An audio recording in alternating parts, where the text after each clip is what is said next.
বেনামাজি কত খারাপ, বেনামাজি কত নিকৃষ্ট, ইচ্ছে করে যে নামাজ ছেড়ে দেয় সেই মানুষ কত নিকৃষ্ট। বন্ধু আমার দিকে তাকান, মূসা নবীর জীবনী থেকে একটা তথ্য বন্ধু পাইলাম, হঠাৎ করে চোখে পড়লো। আমি আপনাদেরকে বলি, মূসা নবীজির জামানায়, এদিক তাকান, মূসা নবীজির জামানায় এক মহিলা বন্ধু ব্যভিচার করলো। ব্যভিচারের মধ্যে তার গর্ভে সন্তান চলে আসলো। গর্ভে যখন সন্তান চলে আসলো, সন্তানটা মায়ের পেটে পরিপূর্ণ পুক্ত হয়ে গেল, মানে পরিপূর্ণ হয়ে গেল। হওয়ার পরে বাচ্চাটা পৃথিবীতে আসলো। বাচ্চাটা পৃথিবীতে আসার পরে ওই যেই মা জন্ম দিয়েছে, ওই ব্যভিচারিণী নারী, তিনি বাচ্চাটাকে হত্যা করে ফেললেন। বাচ্চাটাকে হত্যা করে আল্লাহর দরবারে তওবা করলেন। তওবা করার পরে মূসা কালিমুল্লাহর দরবারে গেলেন। ওগো আল্লাহর নবী মূসা, আপনি তো আল্লাহর সাথে কথা বলেন, আপনার তো আল্লাহর সাথে কথা হয়। আমি ব্যভিচার করেছি, অবৈধভাবে সন্তান পেটে ধারণ করেছি, এটা হলো আমার একটা অপরাধ। বাচ্চাটাকে জন্ম দিয়েছি, এটা আর একটা অপরাধ। নিজ হাতে ওই বাচ্চাটাকে আমি হত্যা করে ফেলেছি গো নবী। আমি তিনটা অন্যায় অপরাধ করেছি, কিন্তু করার পরে আমি তওবা করেছি। আপনি বলে দেন আল্লাহ আমাকে ক্ষমা করবে কিনা। এই কথা বলতে দেরি বন্ধু, মূসা কালিমুল্লাহ বলল, যাও যাও তুমি এদিক থেকে আউট হয়ে যাও। আউট হইতে দেরি আল্লাহ রাব্বুল আলামিন ফেরেশতা পাঠিয়ে দিলেন জিবরাইলকে। যাও জিবরাইল, কি করো? জিবরাইল মূসাকে গিয়ে জিজ্ঞেস করো ওই মহিলাটাকে তার দরবার থেকে কেন তাড়িয়ে দিল। এবার আসলেন ওগো আল্লাহর নবী মূসা, আল্লাহ রাব্বুল আলামিন জানতে চেয়েছে এই মহিলাটাকে কেন বিতাড়িত করে দিলেন আপনার দরবার থেকে। মূসা কালিমুল্লাহ বললেন, এমন অপরাধী, জঘন্য অপরাধী। এই কথা বলার পর সঙ্গে সঙ্গে জিবরাইল ডেকে বললেন, মূসা, ওগো আল্লাহর নবী মূসা, আল্লাহ রাব্বুল আলামিন জানিয়ে দিয়েছে ওই ব্যভিচারিণী তওবা করনেওয়ালা মহিলাটার চাইতেও ইচ্ছে করেছে নামাজ ছেড়ে দে, ইচ্ছে করেছে আল্লাহর গোলামি নামাজের মতো জিকিরে ছেড়ে দে, ওই ব্যভিচারিণী নারীর চাইতেও এই বেনামাজি নিকৃষ্ট। জোরে জোরে কোন নাউজুবিল্লাহ, আরো জোরে বলেন না নাউজুবিল্লাহ। আপনার আমার প্রাণে নবী অন্য হাদিসে বলেছেন, কারুকাঙ্গিরা বাড়ির আঙিনায় যদি কোনো পুকুর থাকে, কোনো জলাশয় থাকে, কোনো নদী থাকে, কোনো খাল থাকে, মোট কথা হলো কোনো জলাশয় আছে, ওই জলাশয়ের মধ্যে যদি কেউ দৈনিক 5 বার গোসল করে, তার শরীরে ময়লা থাকবে না, ঘামের গন্ধ থাকবে না, তার শরীরে কোনো ময়লা থাকবে না, ঘামের কোনো গন্ধ থাকবে না।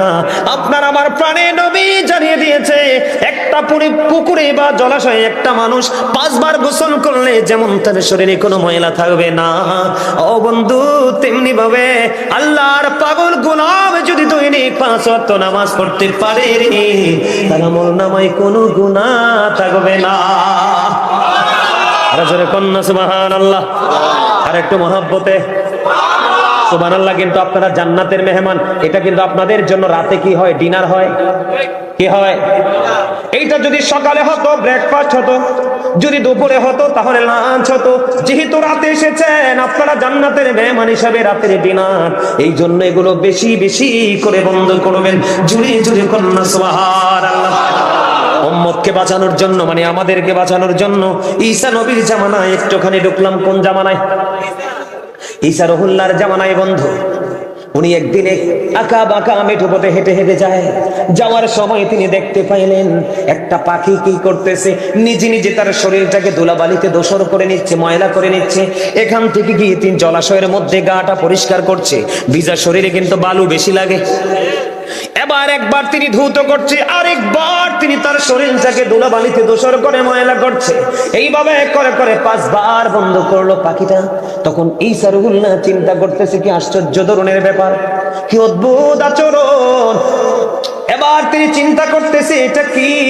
এবার আল্লাহর পক্ষ থেকে খবর চলে আসলো ঈসা রুহুল্লাহর কাছে, ওগো নবী, ও আল্লাহর নবী ঈসা রুহুল্লাহ, এটা হলো আল্লাহর প্রিয় হাবিবুল্লাহর উম্মতের নিদর্শন।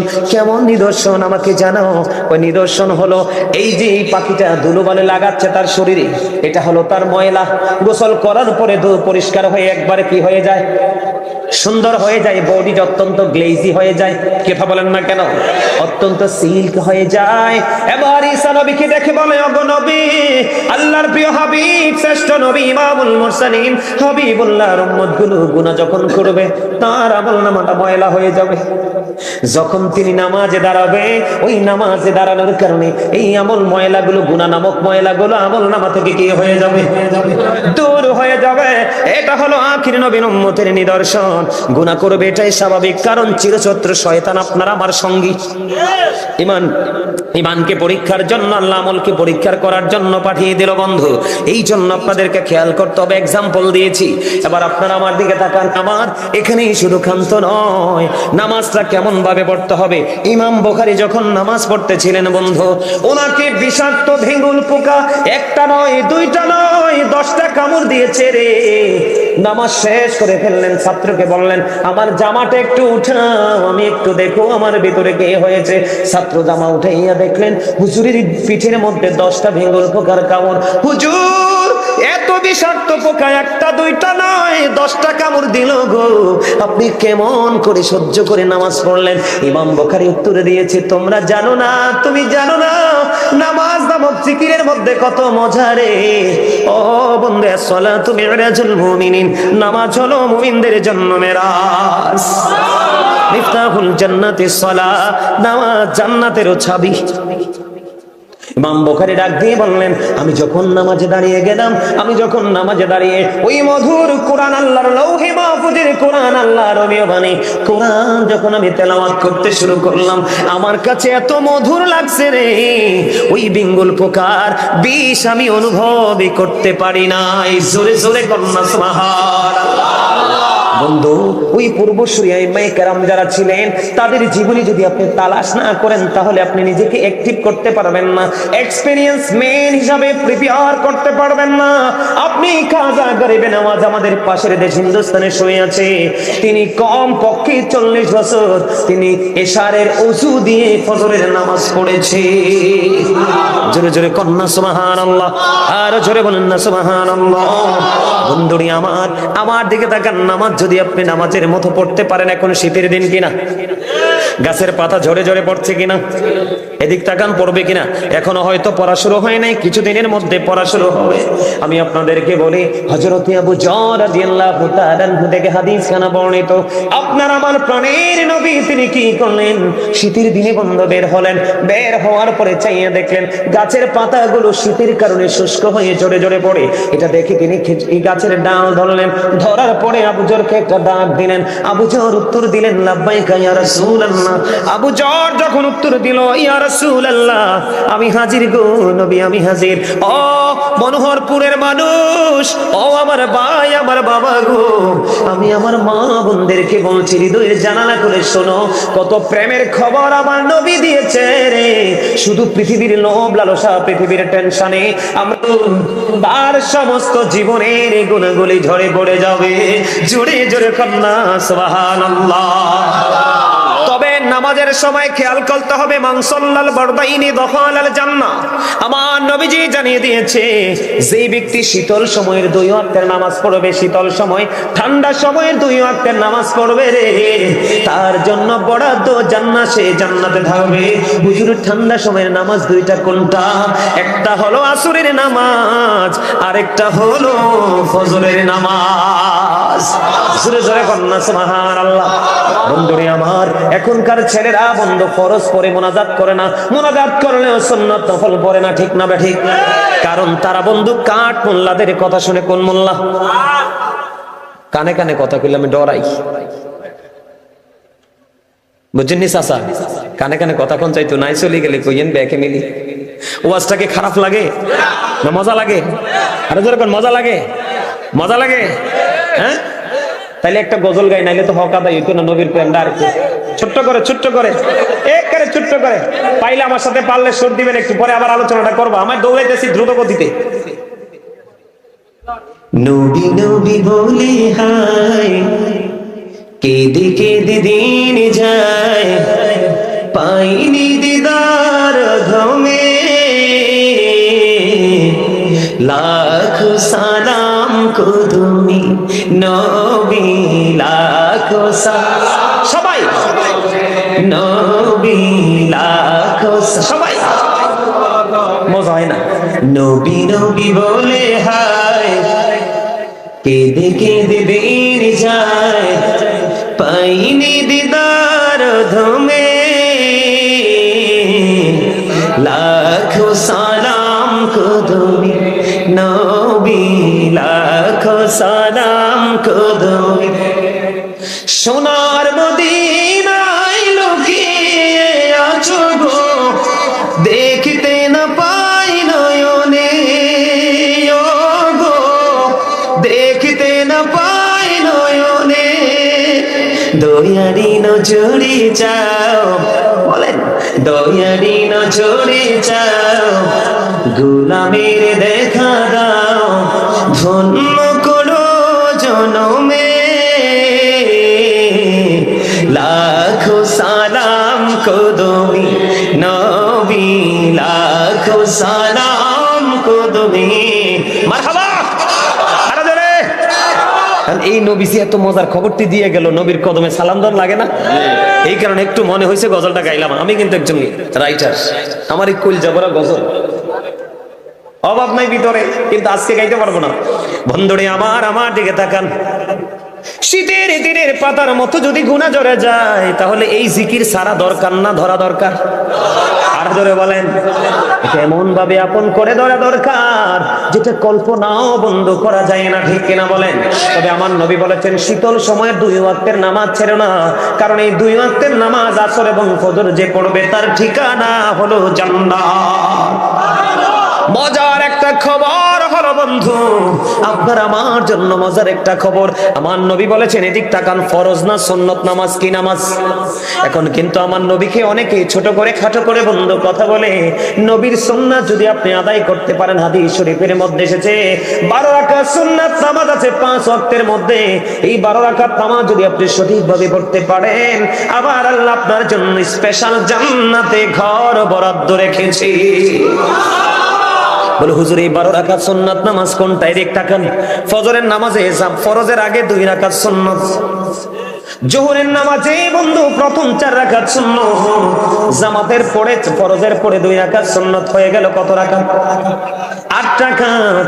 মাগরিবের ফরজের পরে 2 রাকাত সুন্নাত, এশারের জামাতের ফরজের পরে 2 রাকাত সুন্নাত। এই 12 রাকাত নামাজ সুন্নাত নামাজ সঠিকভাবে যদি পড়তে পারো গো, তোমার ঠিকানা হলো বন্ধু জান্নাত। জোরে জোরে সুবহানাল্লাহ, আরো মহাব্বতে বলুন না সুবহানাল্লাহ। নামাজ ধরার দরকার আছে না ছাড়া দরকার? আরো জোরে বলেন। আমাদের এই জগতের ছেলেরা যারাই নামাজ পড়ে কি প্যান্ট পরে নামাজে যায়? জিন্স প্যান্ট পরে। জিন্স প্যান্টটা কি হারাম না হালাল একবার খবর নিছেননি? মুখস্থ বললেন না, খবর নিছেননি? এদিকে তাকান, আমি বন্ধু আল্লাহ রাব্বুল আলামিন কোরআনে বলেছেন, নারীর যেমন পর্দা ফরজ, পুরুষেরও তেমন পর্দা ফরজ।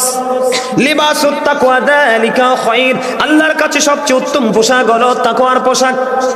যেই পোশাকটা আপনার আমার জন্য, ইমানদারের জন্য বন্ধু ফরজ। উপর দিয়ে থাকবে নাভি বরাবর, নিচে দিয়ে থাকবে টাকনুর উপরে। এই কন্ডিশনে পোশাক পরা একজন ইমানদার পুরুষের জন্য ফরজ।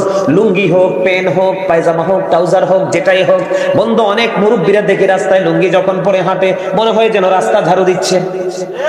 আছে না নাই? কথা বলেন না কেন? আপনারা আজকে শুনে রাখেন, আমার নবী এদিক তাকান, আমার নবী মসজিদের মধ্যে অবস্থান করতেছে। হঠাৎ করে একজন ব্যক্তি এসে, বন্ধু হাদিস শরীফের মধ্যে এসেছে, একজন ব্যক্তি এসে নামাজের নিয়ত করে ফেললেন। নবীজি দেখলেন, দেখে বললেন তুমি ওযু করে আসো। তিনি ওযু করতে গেলেন, আবার ওযু করে এসে নামাজের নিয়ত বাঁধলেন। নবীজি বললেন তুমি ওযু করে আসো। আবার তিনি এসে বন্ধু নামাজের নিয়ত বাঁধলেন। নবীজি বললেন তুমি ওযু করে আসো। একবার নয়, 2 বার নয়, 3 বার। একজন প্রশ্ন করলেন, ইয়া রাসূলুল্লাহ, ইয়া হাবিবাল্লাহ, নবী গো, ও নবী বারবার কেন বলছেন ওযু করে আসার জন্য? আমার নবীজি বললেন তার বডির দিকে তাকায়া দেখো, আমার আল্লাহ বলে দিয়েছে তার পোশাকটা উপর দিয়ে থাকতে হবে নাভি বরাবর অথবা উপরে, নিচে দিয়ে থাকতে হবে টাকনুর উপরে। সেই পোশাকটা টাকনুর নিচে পড়েছে, এই নামাজ দিয়ে কিয়ামত পর্যন্ত সে আল্লাহ পর্যন্ত পৌঁছাতে পারবে না। বুখারী শরীফের মধ্যে এসেছে বন্ধু, যেই ব্যক্তির টাকনু ইমানদারের পোশাকটা টাকনুর নিচে চলে যায় তার ঠিকানা হবে জাহান্নাম। আর সায়েন্টিফিক যারা তাদের গবেষণায় উঠে এসেছে, ইসলাম বলেছে পুরুষদের পোশাক থাকবে ইমানদারের টাকনুর উপরে। যেই পুরুষের পোশাক টাকনুর নিচে চলে যাবে তার যৌবন দিন দিন শুকাতে থাকবে। এখন দেখবেন ম্যাক্সিমাম ছেলেদের চেহারা ময়লা স্তূপে থাকা বোতলের মতো। কি বল কইছি? আমি তো ময়লার স্তূপ গুলো দেখি বোতলগুলোর মতো। তাদের চেহারা দেখলে বন্ধু ইয়াং যে 15-20 বছর 25 বছরের তাগড়া জোয়ান কেউ বলবে না, কারণ তাদের ইসলামের কোনো রং নেই। মনে রাখতে হবে Islam is not only a religion but also complete code of life. পরিপূর্ণ এবং পূর্ণাঙ্গ জীবন ব্যবস্থাটা ইসলামের মধ্যে রয়েছে, কারণ ইসলামটা আল্লাহর মনোনীত। ইন্না দীনা ইনদাল্লাহিল ইসলাম। ঠিক কি না বলো? এবার আসেন বন্ধু, হাদিস শরীফের মধ্যে এসেছে আল্লাহ 3 শ্রেণীর মানুষকে দয়া করবে না, ক্ষমা করবে না, মায়া করবে না। ও বন্ধু, এই 3 শ্রেণীর মানুষের মধ্যে হাদিস শরীফের মধ্যে এসেছে প্রথম যে ব্যক্তিটার নাম এসেছে, ওরা হলো দুনিয়ায় অহংকার করে করে টাকনুর নিচে ঝুলাইয়া ঝুলাইয়া পোশাক পরেছে। নাউজুবিল্লাহ বলেন না কেন? আরো জোরে বলেন। এখন আমি বললে অনেকে হাসবে, কারণ হুজুরদের কথা মজা লাগে না। নবীজি এই জন্য বলেছে আল্লাহ কুমুরন হক কথা তিতা, আর আল্লাহ বলেছেন আকুলু কাউলান সাদীদা। আল্লাহ বলেছেন সে দা রাইট থিং, সত্য কথা বলো, সঠিক কথা বলো। কে শুনবে না শুনবে সেটা তোমার দেখার বিষয় নয়, তুমি সত্যটাই তুলে ধরো। আমি আজকে বলে গেলাম এই মাহফিলকে সাক্ষী রাখে, ওয়াল্লাহি ওয়াল্লাহি ওয়াল্লাহি, আপনি যদি আজকের পর থেকেও যদি এই জিন্স প্যান্ট পরে নামাজ পড়েন, আপনি নামাজ পড়তে পারবেন, আল্লাহর দরবারে আপনার নামাজ কবুল হবে না। তার কারণ হলো আমি নিজের চোখে দেখেছি, আপনাদের চোখে পড়ছে কিনা জানি না। আগামী দিন থেকে আপনারা খেয়াল করবেন, একটা ছেলে যখন জিন্স প্যান্ট পরে রুকুতে যাবে, পিছনের কাতার থেকে 100% আরেকটা ছেলে তার লজ্জাস্থান দেখতে পাবে। কথা বলেন না কেন? ঠিক না বলেন?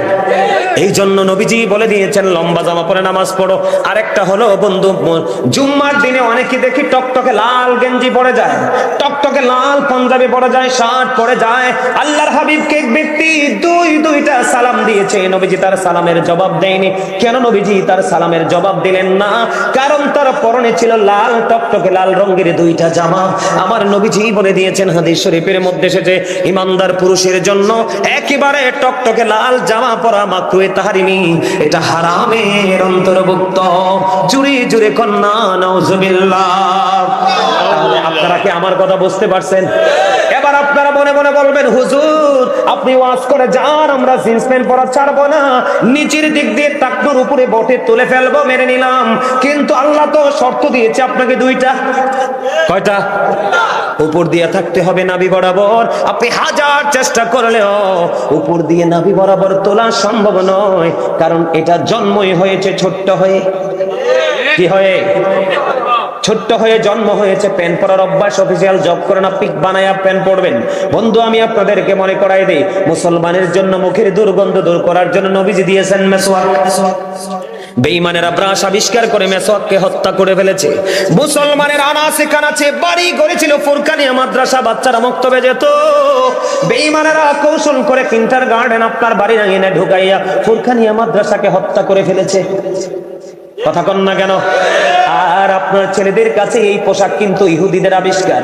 এই জিন্স প্যান্ট অসভ্য নারীদের পাতলা পোশাক, যেই নারী পোশাক পরার পরেও তার অঙ্গ দেখা যায়, রাসূল বলেছেন সেই নারী ল্যাংটা। জোরে কন না নাউজুবিল্লাহ। যেই পুরুষ পোশাক পরার পরেও তার লজ্জাস্থান দেখা যায়, সেও ল্যাংটা, সেও উলঙ্গ, সেও উশৃঙ্খল, সে নিজে উশৃঙ্খল হয়ে গেছে, আরেকজনকে উশৃঙ্খল বানানোর চেষ্টা করছে। এই জন্য বলতেছি, নামাজ আপনি দোকানে যেমনি থাকেন, মাহফিলে এমনি আসলে আপনি দোকান আর মাহফিলের মধ্যে পার্থক্য করতে পারলেন না, স্পেশাল সম্মান দিতে পারলেন না। আপনি যদি স্পেশাল সম্মান দিতে না পারেন, আপনি সম্মান পাবেনও না।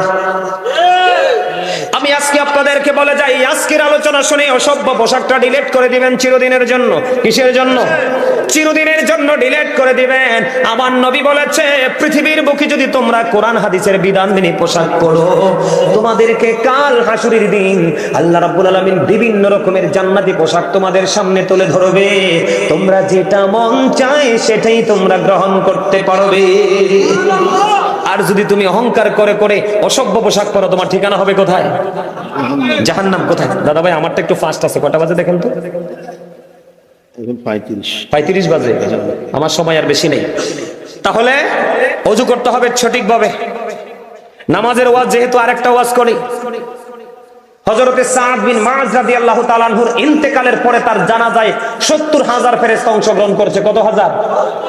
তারপরেও নবী বলেছেন তার কবর আযাব হবে। কি হবে? তার কবর আযাব হবে। আমার নবীজি সাহাবায়ে কেরামদেরকে নিয়ে বন্ধু দোয়া করে দিলেন, তার কবর আযাব মাফ করে দিল। এখানে কারণ হলো নবী আপনার ওনার জন্য দোয়া করেছে, আপনার জন্য দোয়া কে করবে? কারণ আপনি তো প্রাণে নবীকে ভালোবাসেন নাই, ভালোবাসাকে বাস্তবায়ন করেন নাই। আমার দিকে তাকান, এখনকার ছেলেরা ম্যাক্সিমামই দাঁড়াইয়া প্রস্রাব করে। করে কি করে না? ঢিলা কুলুপ তো নেই না, দাঁড়াইয়া প্রস্রাব করে, চুপ করে পানি খরচ করে।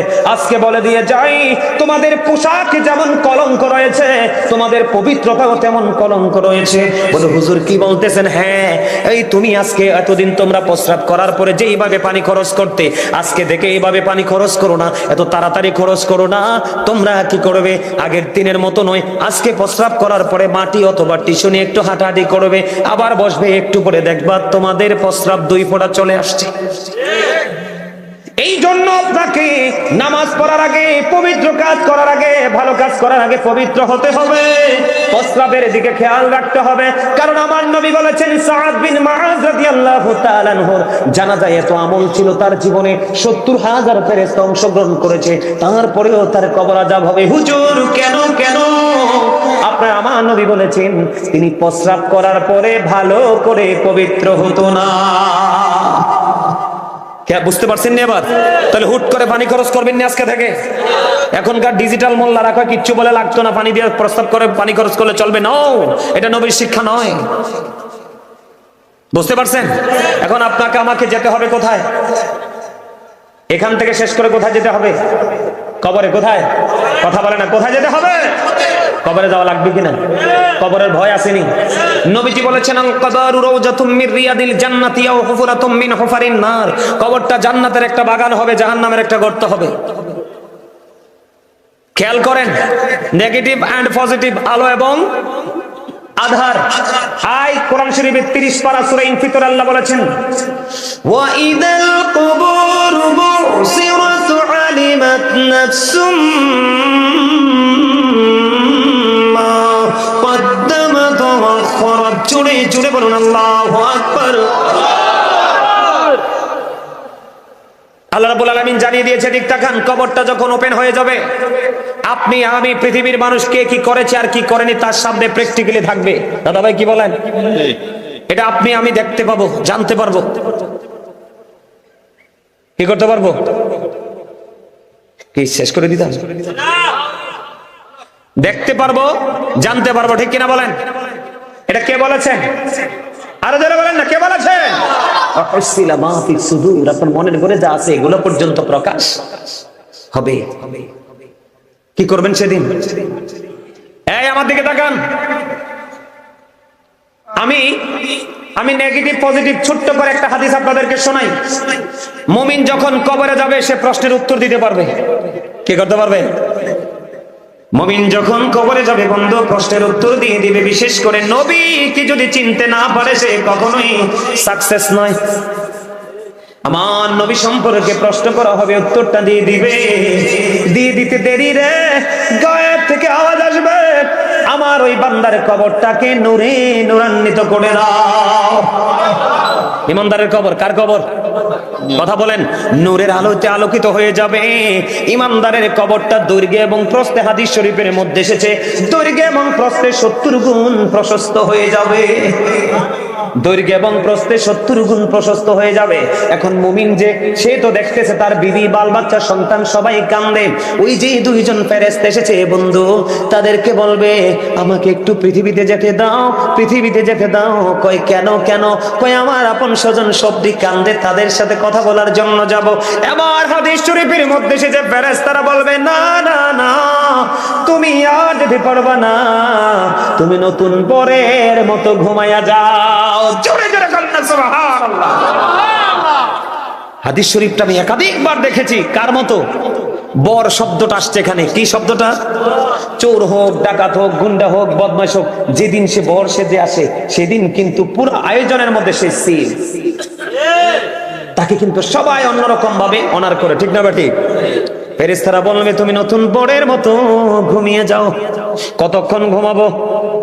কয় তুমি ওই পর্যন্ত ঘুমাবা যতক্ষণ না পর্যন্ত তোমার মালিক তোমাকে না ডাকবে।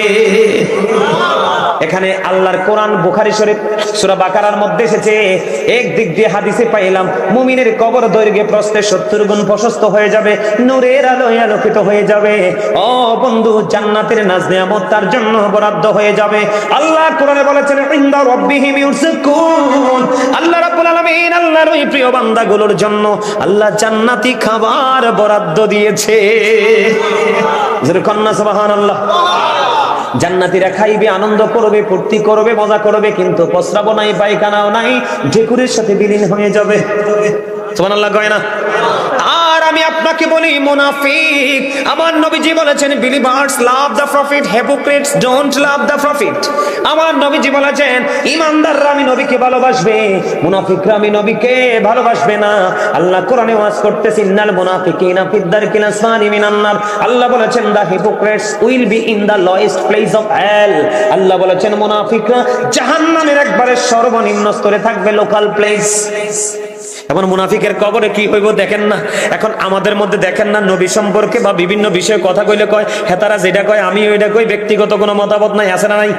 বলে হুজুর এটা কি আপনি কাল্পনিক ভাবে বানায়া বলতেছেন? না না না, কাল্পনিক বলছি না, হাদিস শরীফের মধ্যে আসছে বন্ধু। ও বন্ধু, একটা হলো কবরে একটা রূপ হবে ইমানদারের, আর একটা হবে মুনাফিকের, আর একটা হবে বেঈমান কাফেরের। বেঈমান কাফিরকে নিয়ে আমি বলবো না। মুনাফিককে যখন নবী সম্পর্কে প্রশ্ন করা হবে সঠিক উত্তর দিতে পারবে না। কয় এমন উত্তর তুমি কেন দিলে? কয় অন্যরা যে মন্তব্য করত, অন্যরা নবীকে যেইভাবে বলতো আমিও সেইভাবে বলেছি। নাউজুবিল্লাহ বলেন না? আরো জোরে বলেন না নাউজুবিল্লাহ। এই তখন গায়েব থেকে আওয়াজ আসবে মাটি মাটি রে, তাকে এমন ভাবে তুমি চাপা দাও, এমন ভাবে মাটি তাকে চাপ দিবি। বন্ধু, হাদিস শরীফের মধ্যে এসেছে এই দিক আমার দিকে তাকান, কত ভয়ঙ্কর হবে। একটা হাড়ের মধ্যে আরেকটা হাড় ঢুকে যাবে, পাঁজরের একটা হাড়ের মধ্যে আরেকটা হাড় ঢুকে যাবে। চিৎকার, হাহাকার, কান্না, কে শুনবে সেদিন? তার এই কান্না কেউ শুনবে না। তার কারণ হলো সূরা ইউনূসের মধ্যে আল্লাহ বলেছেন, সূরা ইউনূসের 44 নম্বরে ইন্নাল্লাহা লা ইয়াজলিমুন নাসা শাইয়্যান ওয়ালাকিন্নান নাসা আনফুসাহুম ইয়াজলিমুন। Allah doesn't wrong his slave, we are the ones who do wrong. আল্লাহ বলেছেন আল্লাহ বান্দার উপর জুলুম করে না, অত্যাচার করে না, বান্দা নিজের উপর অত্যাচার করে। বুঝেন অবস্থাটা কেমন হবে? আল্লাহ বলেছেন আল্লাহু লা ইউহিব্বুজ জালিমিন। যারা নিজের উপর অত্যাচার করে আল্লাহ জালেমদেরকে পছন্দ করে না, ভালোবাসে না। এবার আল্লাহ বলেছেন ওমালিজ জালিমিনা মিন আনসার। জালেমরা যখন বিপদে পড়বে, অত্যাচারীরা যখন বিপদে পড়বে, আমার আল্লাহ তাদের জন্য কোনো সাহায্যকারীও রাখে না। জুড়ে জুড়ে কন্না নাউজুবিল্লাহ। মুনাফিক কিন্তু বড় ডেঞ্জারাস, বেঈমান থেকেও খারাপ। আমার দাদাকেও বলবে হ্যাঁ, এই ওনাকেও বলবে হ্যাঁ, আমাকেও বলবে হ্যাঁ। মুনাফিকের জীবনে না নাই, তবে আমি সিমটমটা দেখায়া দেই বন্ধু। কথা যখন বলবে অত্যন্ত রং লাগাইয়া বলবে, মিথ্যা বলবে, আমানত রাখলে সে এটা খেয়ে ফেলবে। ওয়াদা যখন করবে ওয়াদা ভেঙে ফেলবে। মুনাফিক রং চাও খায়, দুধ চাও খায়, সব চা খায়। কথা কয় না কেন? আমি বাংলাটা বলছি আর কি। মুনাফিক গোল্লিপ সিগারেট খায়, বেনসন সিগারেট খায়, আবুল বিড়িও খায়, সব খায়। কারণ মুনাফিক সব জায়গায় মুখ দেয়, ইমানদার সব জায়গায় মুখ দেয় না।